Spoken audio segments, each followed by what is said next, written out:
సంక్రాంతి వచ్చిందంటేనే పతంగులన్నీ కూడా ఆకాశంలో ఏ విధంగా ఎగురుతాయి అనేది కూడా ఇప్పుడు మనం చూడొచ్చు. ప్రస్తుతానికి మనం ఇప్పుడు ప్యారెడ్ గ్రౌండ్లో అయితే ఉన్నాం. ఇక్కడ చూడొచ్చు పతంగులన్నీ కూడా ఆకాశాన్ని కమ్మేసి ఏ విధంగా ఉన్నాయనేది కూడా మనం చాలా క్లియర్గా చూస్తున్నామని చెప్పొచ్చు. ఒకవైపు నుంచి చూస్తుంటే దాదాపుగా 20 దేశాల నుంచి, అంటే మన సంక్రాంతి అనే పండగ, ఈ పతంగుల పండగ ఎంతగా దేశాలు వ్యాపించింది అనేది కూడా ఇప్పుడు మనం చూడొచ్చు. ఒడిశా అక్కడ చూస్తే కనుక ఆకాశంలో ఎన్ని పతంగులు ఉన్నాయి, అది కూడా వివిధ రకాల రూపంలో ఉన్న పతంగులను కూడా మనం చాలా క్లియర్గా చూస్తున్నామని చెప్పొచ్చు. ఒకసారి దాదాపుగా మరోవైపు చూసుకుంటే ఇతర దేశాల నుంచి, అంటే దాదాపు 20 దేశాల నుంచి కూడా ఈ పతంగులు ఎగిరేయడానికి మన తెలంగాణకైతే చాలామంది కూడా రావడం జరిగింది. అటువైపు చూడొచ్చు చాలామంది విదేశీయులు అక్కడ చూసుకుంటే కూర్చొని వాళ్ళ పతంగులన్నీ కూడా ఎగురవేస్తూ వాళ్ళు ఎంతగానో ఆనందానికి గురవుతున్నారని చెప్పొచ్చు.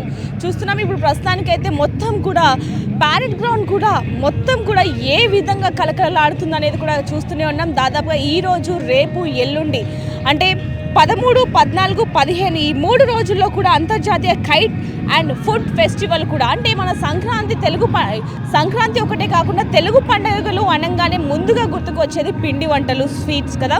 అయితే ఇప్పుడు ప్రస్తుతానికి ప్యారెడ్ గ్రౌండ్లో కేవలం కైట్ ఫెస్టివలే కాకుండా ఫుడ్ ఫెస్టివల్ కూడా జరుగుతుంది. ఒకవైపు నుంచి చూసుకుంటే మొత్తం కూడా ఒకవైపు నుంచి చూసుకుంటే కనుక మొత్తం కూడా కైట్ ఫెస్టివల్ జరుగుతుంది, మరొక వైపు అటువైపు కనుక చూసుకుంటే ఫుడ్ ఫెస్టివల్ జరుగుతుంది. అక్కడ మనం చూడొచ్చు మొత్తం కూడా చిన్న చిన్న టెంట్లు వేసి అన్నీ కూడా ఉన్నాయి.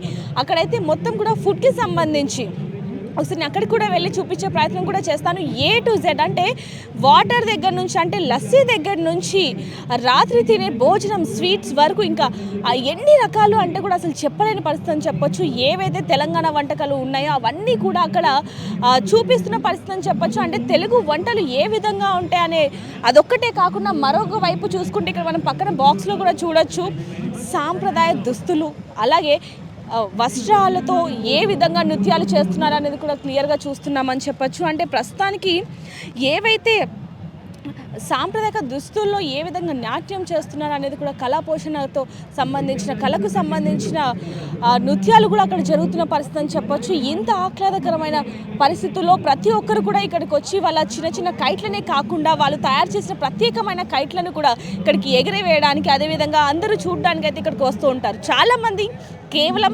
పతంగులు ఎగరవేయడానికే కాకుండా మరికొంతమంది ఇవన్నీ చూసి ఎంజాయ్ చేయడానికి, అలాగే మన తెలంగాణలో మన సంక్రాంతి, మన పతంగుల పండుగ ఏ విధంగా జరుగుతుందంటూ కూడా వాళ్ళ స్నేహితులకి, వాళ్ళ బంధువులకి, చిన్నపిల్లలకి అందరికీ కూడా చూపించడానికి అయితే ఇక్కడికి వస్తూ ఉంటారు.